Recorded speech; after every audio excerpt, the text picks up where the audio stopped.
C 24 तास या YouTube चॅनलला लाईक करा, शेअर करा, सबस्क्राईब करा आणि बेल आयकॉनवरती क्लिक करायला विसरू नका। तीर्थक्षेत्र असणाऱ्या माहूर आगारासाठी किनवट माहूर विधानसभेचे आमदार भीमराव केराम यांनी मुख्यमंत्री देवेंद्र फडणवीस आणि राज्याचे परिवहन मंत्री यांच्याकडे किनवट आणि माहूर आगारासाठी नवीन बसेसची मागणी केली होती आणि ती मागणी मान्य केल्यामुळे माहूर आगारासाठी गुढीपाडव्याच्या शुभ मुहूर्तावरती 5 बसेस मिळाल्या आहेत आणि त्या बसेसचे आमदार भीमराव केराम यांनी माहूर ते दत्त शिखर असे 7 किलोमीटर प्रवास करून लोकार्पण केलाय। यावेळी बस उपलब्ध करून दिल्यानं आमदार भीमराव केराम यांनी मुख्यमंत्री देवेंद्रजी फडणवीस आणि परिवहन मंत्र्यांचे आभार मानले आहेत। आज गुढीपाडव्याच्या शुभ मुहूर्तावर महाराष्ट्र शासनाने घोषित केल्याप्रमाणे महाराष्ट्र राज्य परिवहन विभागाच्या मार्फत 3.5 पीठापैकी पूर्ण पीठ असलेल्या माहूरच्या तीर्थक्षेत्राच्या ठिकाणी एसटी आगारास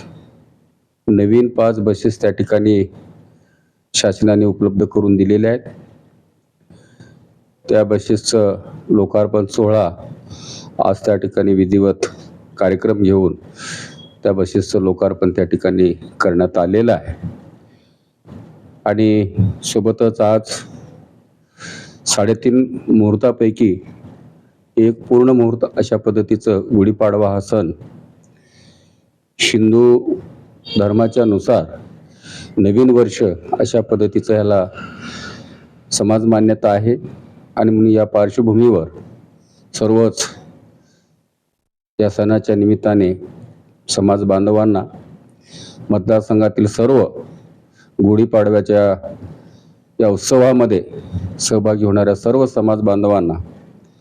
या विभागाचा लोकप्रतिनिधी याताने मनापासून कोटी कोटी त्यांना माझ्या परिवाराच्या वतीने शुभेच्छा देतो आणि शासनाची महत्त्वाकांक्षी एसटी आगाराच्या संदर्भामधली जी भूमिका होती त्याची पूर्तता शासनाने विशेषतः परिवहन विभागाने ते पूर्ण केल्यामुळे राज्याचे मुख्यमंत्री माननीय देवेंद्रजी फडणवीस साहेब, राज्याचे उपमुख्यमंत्री तथा अर्थमंत्री अजितदादा पवार, राज्याचे उपमुख्यमंत्री एकनाथजी शिंदे साहेब, परिवहन विभागाचे माननीय मंत्री नामदार प्रतापराव सरनाईक यांचं मनापासून या ठिकाणी आभार व्यक्त करतो। धन्यवाद। मजहर शेख, सी 24 तास, नांदेड।